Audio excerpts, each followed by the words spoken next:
Shalom pemirsa yang dikasihi Tuhan. Selamat sore dan salam jumpa lagi dengan kami dalam acara Mimbar Agama Kristen.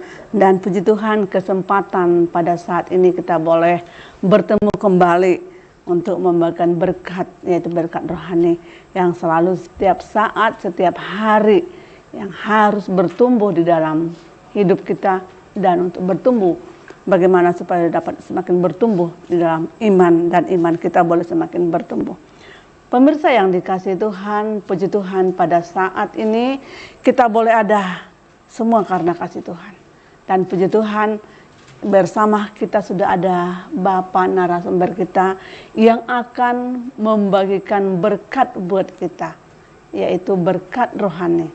Dan pada sore hari ini kita akan menyapa Bapak narasumber kita. Selamat sore, Pak. Selamat sore, Bu. Puji Tuhan, terima kasih ya atas waktu yang boleh Bapak berikan buat kita untuk bersama-sama dengan pemirsa ya, dimanapun Anda berada, untuk bersama-sama belajar dan semakin belajar dan giat belajar untuk belajar firman Tuhan ya Pak ya.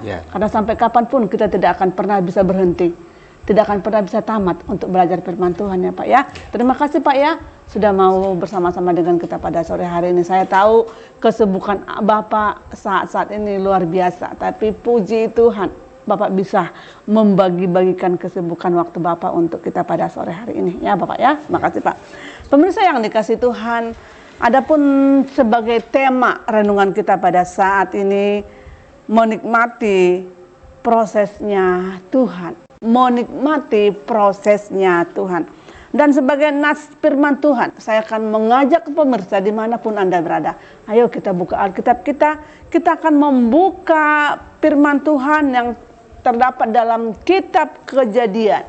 Kitab Kejadian pasal yang ke-37 ayat yang ke-23 sampai ayat 32. Kejadian pasal 37 ayat mulai dari ayat 23 sampai 32. Demikian firman Tuhan. Baru saja Yusuf sampai kepada saudara-saudaranya, mereka pun menanggalkan jubah Yusuf, jubah maha indah yang dipakainya, dan mereka membawa dia dan melemparkan dia ke dalam sumur. Sumur itu kosong, tidak berair.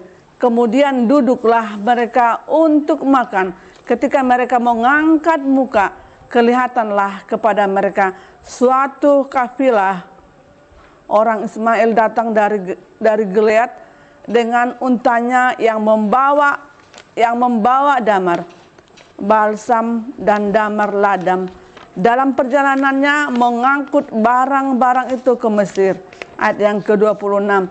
Lalu kata Yehuda kepada saudara-saudaranya itu, apakah untungnya kalau kita membunuh adik kita itu dan menyembunyikan darahnya? Marilah kita jual dia kepada orang Ismail ini, tetapi janganlah kita apa-apakan dia, karena ia saudara kita, darah daging kita. Dan saudara-saudaranya mendengarkan perkataannya itu. Ayat yang ke-28. Ketika ada saudara-saudara Midian lewat, Yusuf diangkat ke atas dari dalam sumur itu, kemudian dijualnya kepada orang Ismail itu dengan harga 20 sikal perak. Lalu Yusuf dibawa mereka ke Mesir. Ayat yang ke-29. Ketika Ruben kembali ke sumur itu, ternyata Yusuf tidak ada lagi di dalamnya. Lalu dikoyakkanlah bajunya, dan kembalilah ia kepada saudara-saudaranya. Katanya, anak itu tidak ada lagi. Kemanakah aku ini?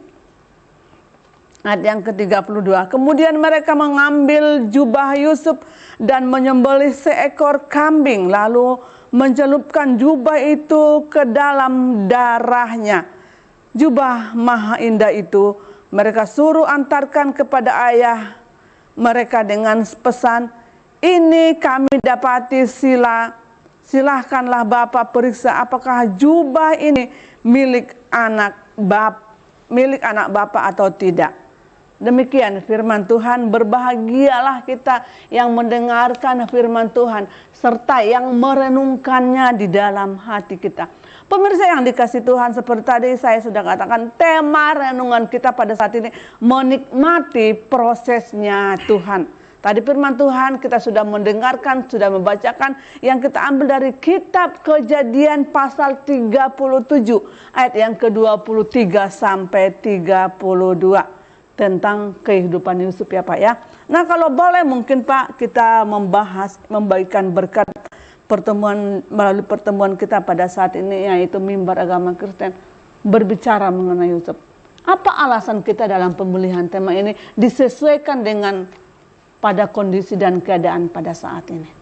Baik, terima kasih buat Ibu. Selamat sore buat semua para pemirsa TVRI dimanapun berada. Senang bisa bertemu kita hari ini. Baik, seperti tadi judul tema kita hari ini adalah menikmati prosesnya Tuhan. Jadi sekali lagi biasa kita sering menikmati sesuatu yang enak-enak biasanya. Ya. Jadi ternyata prosesnya Tuhan juga itu harus kita nikmati. Nah, berhubungan dengan kisah yang kita baca hari, kisah Yusuf, ini harus bisa menjadi inspirasi dalam kehidupan kita. Di mana Yusuf ini atas dasar kebencian dari saudara-saudaranya, sehingga dia tadi katakan dijual, dia dizalimi, dia disakiti, akhirnya dia nanti dijual ke pedagang-pedagang Midian, dan dia menjadi pembantu di rumah Potifar. Lalu dia di sana juga dia difitnah oleh istri Potifar, akhirnya masuk penjara. Jadi intinya perjalanan Yusuf ini perjalanan kehidupan yang penuh dengan kepahitan. Ya, bukan karena salah, justru karena dia punya keistimewaan, punya kelebihan, tapi dia jadi benci oleh saudaranya, dibenci oleh orang yang lain. Nah, saudara dikasih Tuhan, hidup ini adalah pergumulan. Firman Tuhan mengatakan di dalam Ayub pasal 7 ayat 1, bukankah manusia harus bergumul di bumi dan hari-harinya seperti hari-hari orang upahan? Jadi Alkitab sudah mengatakan, memang hidup ini perjuangan, Bu. Pergumulan. Artinya akan selalu yang kita hadapi tantangan, rintangan, persoalan. Kalau kita memang mau menikmati kehidupan, kita harus menghadapi pergumulan. Oh, berarti setiap kita manusia harus diperhadapkan ke situasi itu, Pak ya? Tapi kalau memang kita mengatakan, saya susah, saya cukup lelah menghadapi pergumulan, itu artinya kita ya udah mati saja. Nah, karena orang hidup harus menghadapi pergumulan, sedangkan yang tidak menghadapi pergumulan itu hanyalah orang yang sudah mati. Nah, oleh sebab itu, karena hidup ini adalah pergumulan, maka kita tidak perlu lari dari pergumulan itu kalau datang. Sebaliknya, kita harus menghadapinya. Nah, ada satu kisah dalam kitab Bilangan di mana Musa mengirim 12 pengintai untuk mengintai tanah Kanaan. Nah, 12 pengintai ini menjadi dua kelompok. Ada yang kelompok 10, ada yang kelompok 2. Nah, yang 10 ini, mereka melihat tantangan yang ada di tanah Kanaan itu memang nyata. Mereka mengatakan, wah, kami melihat diri kami ini seperti belalang. Kami melihat mereka tuh kayak raksasa. Artinya, mereka meletakkan dirinya sebagai seorang yang tidak mungkin menang menghadapi tantangan itu. Tapi ada dua orang yang bernama Yosua dan Kaleb. Dia bilang, tidak benar begitu. Kita pasti menang. Kita pasti bisa mengalahkan. Jadi artinya di sini kita sangat membutuhkan namanya perspektif. Cara memandang kita terhadap satu persoalan. Karena persoalan itu adalah bagian yang integral, yang tidak bisa dipisahkan dari kehidupan kita. Maka sekarang kita tidak mungkin lari dan menghindar, tapi bagaimana kita bisa menghadapinya, yaitu dengan perspektif yang benar. Yaitu dengan tentunya dalam hal ini kita mengandalkan Tuhan. Jadi bukan lari dari kenyataan. Nah, itu yang penting kita ambil nanti dari kisah Yusuf ini, karena dia sangat berat mengalami pergumulan, tapi kita boleh lihat dalam perjalanan itu dia tetap setia kepada Tuhan, komitmen kepada Tuhan, dia tidak mau terjerumus kepada hal yang negatif. Dan akhirnya nanti kita tahu ending dari perjuangan dari kegiatan Yusuf ini, dia bisa menjadi wakil raja di tanah Mesir. Nah, tapi sebelum sampai di sana, dia harus menikmati dulu prosesnya Tuhan. Prosesnya Tuhan. Nah, dia harus digodok, dimasak dulu itu bagaimana istilahnya, supaya betul-betul nanti ketika tiba waktunya dia siap dan layak menikmati posisi yang luar biasa itu. Posisi yang luar biasa. Nah itulah kira-kiranya, Bu. Ya, berarti itu alasan pemilihan judul kita Iya. pada saat ini ya. Tadi tujuan dan makna pemilihan daripada Iya. judul atau tema kita pada saat ini yaitu menikmati prosesnya Tuhan. Apakah selamanya prosesnya Tuhan itu yang kita diperadabkan dalam kehidupan kita? Baik atau bagaimana, Pak? Ya, jadi begini. Tadi kan di awal hidup itu adalah perjuangan. Pergumulan. Artinya memang pergumulan itu tidak mungkin lepas dari kehidupan kita. Sudah pasti ada. Ada ya Pak ya? Itu sebabnya kita harus memandang itu sebagian proses pematangan dari Tuhan terhadap diri kita. Supaya bisa kita boleh semakin bertumbuh di dalam iman Pak ya. Kalau kita sudah bebas atau mungkin kita sudah bisa melewatinya, apakah mungkin ada lagi proses yang lebih berat lagi dalam kehidupan kita Pak ya? Kelas yang lebih tinggi lagi. Yang lebih tinggi. Itu tujuannya supaya kita boleh semakin bertumbuh di dalam iman Pak ya. Sama dengan yang diceritakan tadi Bapak ya, mengenai Yusuf ya. Dari hal yang kecil dia menghadapi proses dari keluarganya sendiri ya Pak ya. Tapi dia siap menikmati prosesnya Tuhan dalam kehidupannya. Oke, nanti kita akan lanjut Pak setelah yang berikut ini.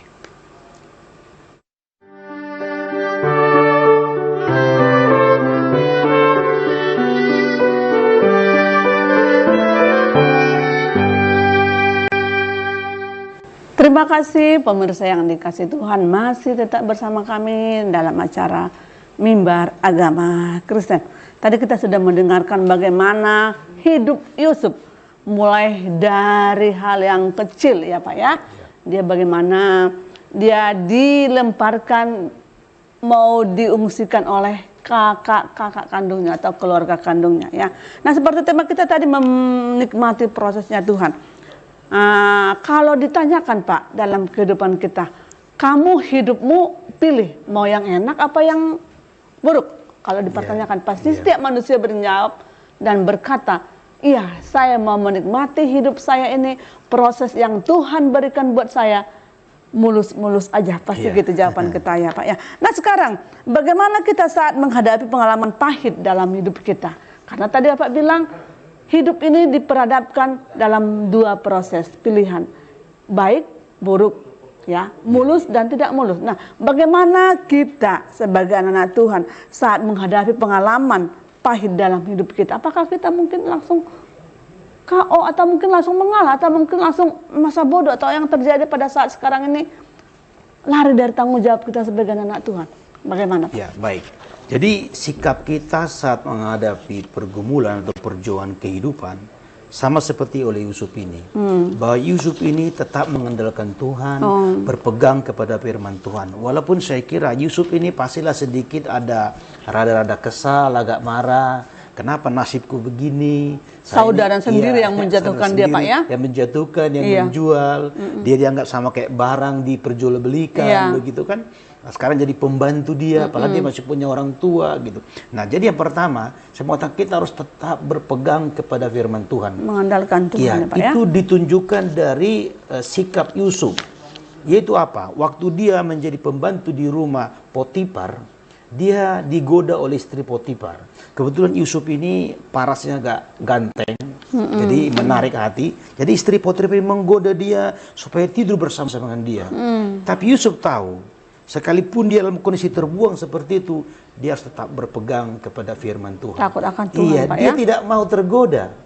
Apa yang dia lakukan? Dia lari dari ruangan itu, dia pergi keluar. Artinya menghindari peluang kemungkinan untuk jatuh dalam dosa. Lalu karena istri Potifar ini sudah kehilangan akal, dia buatlah berita, oh Yusuf mau memperkosa saya. Akhirnya Yusuf mengalami proses yang lebih dalam lagi. Masih dia ada. Dipenjara lagi, dipitnah kan. Nah, jadi yang pertama kita harus mengandalkan Tuhan. Ada satu kisah di Alkitab, yaitu kisah peperangan antara Daud dengan Goliat. Kita tahu waktu itu orang Israel dijajah bangsa Filistin. Lalu ada seorang tentara yang besar, Goliat namanya. Pagi sore berteriak, menghina, mengeja orang Israel. Dan tentara Israel itu nggak ada yang berani menghadapi. Karena badannya besar ya Pak ya? Takut. Tapi ada seorang yang bernama Daud. Seorang badannya kecil, dia seorang gembala ternak. Dia hadapi, intinya diajak duel lah ini. Dia bilang, engkau datang dengan tombak dengan pedang, tapi aku datang dengan nama Tuhan. Firman Tuhan. Nah, jadi bagi Daud, Goliat yang besar itu Tidak ada apa-apanya dengan Tuhan. Jadi sekali perspektif perspektif kita terhadap masalah itu sangat menentukan bagaimana kita apakah lolos atau tidak lolos menghadapi masalah yang ada di depan kita. Jadi mengandalkan Tuhan. Tentu kalau kita mengandalkan Tuhan berarti Tuhanlah yang lebih besar di atas segala-galanya. Masalah kita itu kecil. Seringkali masalah kita itu menjadi besar karena pikiran kita sendiri. Kita pikir-pikir, kita besar-besarkan, kita bayang-bayangkan konsekuensinya begini-begini, ujungnya kita ketakutan. Jadi yang benar itu adalah kita harus tetap mengandalkan Tuhan, berpegang kepada firman Tuhan, menjaga kehidupan kita agar tidak jatuh dalam dosa. Nah, ada satu ayat yang luar biasa mengatakan begini di Lukas 21 ayat 17, dan kamu akan dibenci semua orang oleh karena namaku, tetapi tidak sehelai dari rambut kepalamu akan hilang. Kalau kamu tetap bertahan, kamu akan memperoleh hidupmu. Artinya di sini memang Alkitab sudah katakan satu saat kita ini akan dibenci oleh karena nama Tuhan. Artinya ini gambaran dari persoalan rintangan yang akan datang. Tapi Alkitab katakan tidak sehelai rambut akan hilang dari kepalamu. Intinya Tuhan tidak melepaskan kita. Tuhan Maha tahu. Jadi artinya begini, seluruh kejadian yang terjadi di hidup kita, apakah itu yang pahit yang manis, tidak ada yang kebetulan. Itu sepengetahuan Tuhan. Jadi Yusuf pun awalnya tidak mengerti kalau proses yang pahit ini adalah seizin Tuhan yang nanti akan mengantarkan dia kepada istana yang megah itu. Nah ini jadi buat pemirsa sekarang dimanapun saudara berada, jika saudara sedang menghadapi masalah, pergumulan hidup, ketahuilah, saya mau katakan dengan firman Tuhan ini, bahwa apa yang terjadi dalam hidupmu hari ini, persoalan yang kau hadapi, tidak ada yang terjadi secara kebetulan. Tuhan Maha tahu, Maha mengerti, dan mungkin masalah ini sedang Tuhan izinkan terjadi. Pertama, untuk sebagai arena untuk Tuhan menyatakan kuasanya, seperti Daud dengan Goliat. Yang kedua, sebagai sarana untuk Tuhan mengangkat kita kepada next level, pada level yang tinggi. Sampai anak sekolah, kalau mau naik kelas mesti diuji kan. Lolos lagi, uji lagi. Makanya juga Yusuf lolos dari satu, lolos lagi, terus hingga akhirnya. Dan kita percaya. Tidak pernah berhenti ya Pak ya. Betul. Proses Tuhan dalam kehidupan Yusuf. Jadi harus dinikmati Bu. Nikmati ya. Lain lagi kalau proses Tuhan dalam kehidupan Ayub mungkin ya Pak ya. Iya. Ayub beda-beda. Nah intinya Bapak tadi bilang cara kita untuk menghadapi proses yang sedang diperhadapkan ke kita mungkin ini yang tidak semua orang inginkan. Betul. Hal-hal yang mungkin di luar kemampuan kita yang tidak kita inginkan. Tapi kita diingatkan melalui Bapak tadi bilang firman Tuhan, kita diingatkan ini adalah sepengetahuan Tuhan. Boleh Tuhan izinkan dalam hidup kita dengan satu maksud tadi. Saya sangat tertarik dengan satu maksud supaya kita semakin bertumbuh di dalam iman ya Pak ya.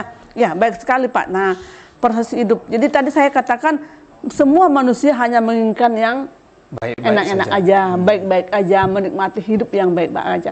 Mungkin tujuannya kalau kita ini diperhadapkan kehidupan kita yang baik-baik aja, apakah kita semakin sombong itu Pak? Ya bisa jadi kita jadi lupa bersyukur sama Tuhan. Kita pikir semua keberhasilannya karena kekuatan kehebatan kita.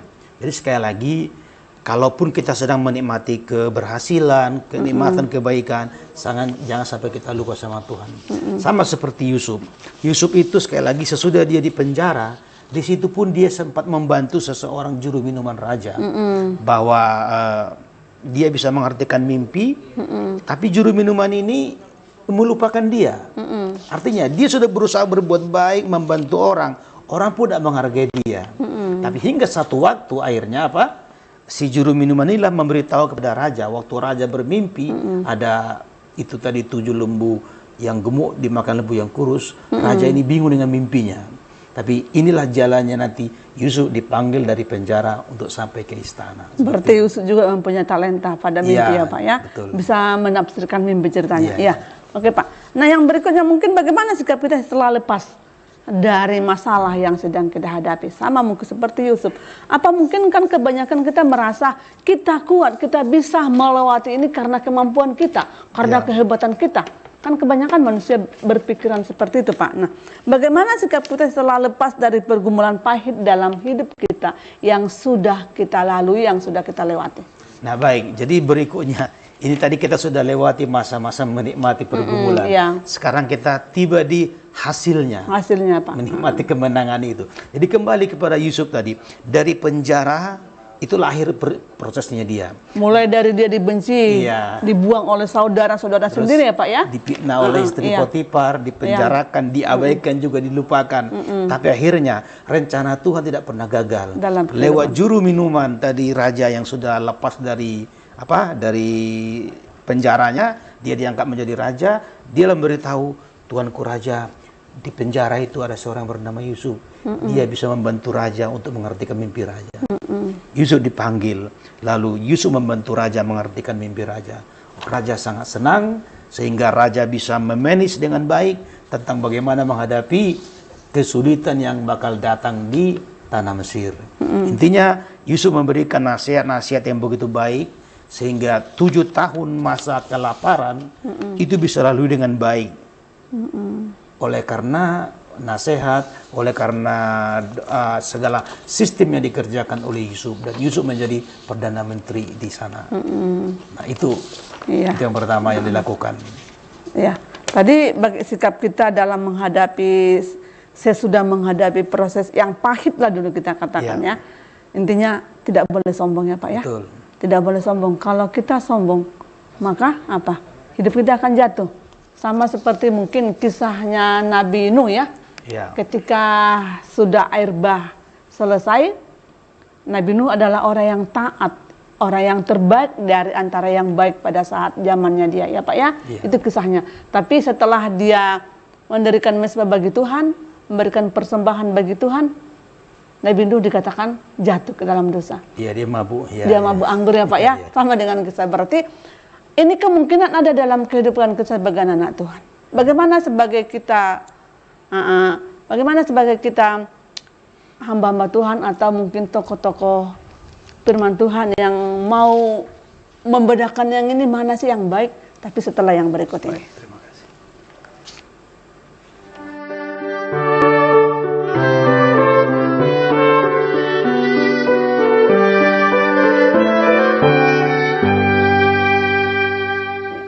Terima kasih pemirsa, masih tetap setia bersama kami pada saat ini dalam acara Mimbar Agama Kristen. Tadi kita sudah berbicara panjang lebar membahas mengenai tingkah laku, keadaan kondisi Yusuf ya Pak ya. Nah, saat ini mungkin tadi kesombongan akan membawa kita ke dalam kehancuran. Ini pasti ya Pak ya. Oleh sebab itu dikatakan jangan seperti Nabi Nuh. Ketika sudah selesai dijaga Tuhan, diberkati Tuhan, akhirnya lupa akan tanggung jawab dan siapa dirinya sebenarnya ya. Mabuk anggur dan lain sebagainya. Nah, bagaimana nih dengan Nabi Yusuf ini yang kita bahas pada saat ini? Setelah dia melalui proses yang pahit, beberapa hal-hal yang dijalani dalam kehidupannya, apa tanggapannya kepada keluarganya, kepada mungkin yang menjatuhkan dia pada saat itu? Ya, baik. Jadi memang ini luar biasa Yusuf ini. Kenapa dia jadi inspirasi untuk kita? Dulu dia dibuang, terhina, nggak dianggap.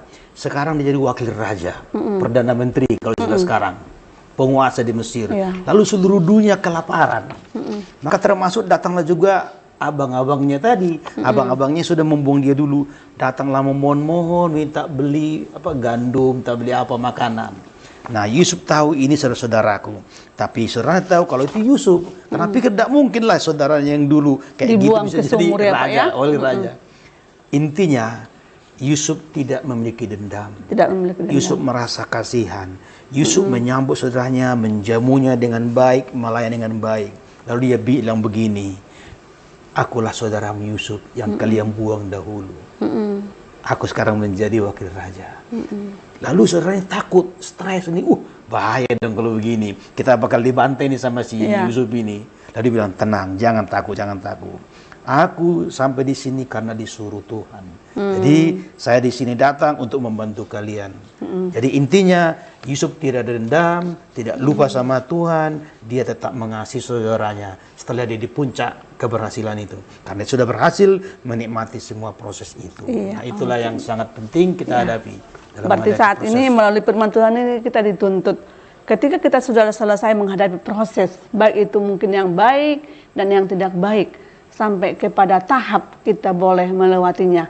Intinya harus tetap mengasihi. Mengasihi Jangan sombong Tuhan, ya Pak ya. Jangan ada kebencian Ya, juga jangan ada kepada orang yang dulu memaafkan dan menjahati mengasihi kita. sama kita. Oke, terima kasih Pak sudah bersama-sama dengan kita pada sore hari ini membagikan berkat kepada pemirsa di rumah, dan sebagai intinya pemirsa yang dikasihi Tuhan, tetaplah hidupmu berpegang kepada firman Tuhan. Apapun proses yang sedang kita hadapi, selalu berpengharapan kepada Tuhan, karena Tuhan tidak akan pernah meninggalkan umatnya. Sampai di sini renungan kita, pertemuan kita pada sore hari ini. Tuhan Yesus memberkati. Salam.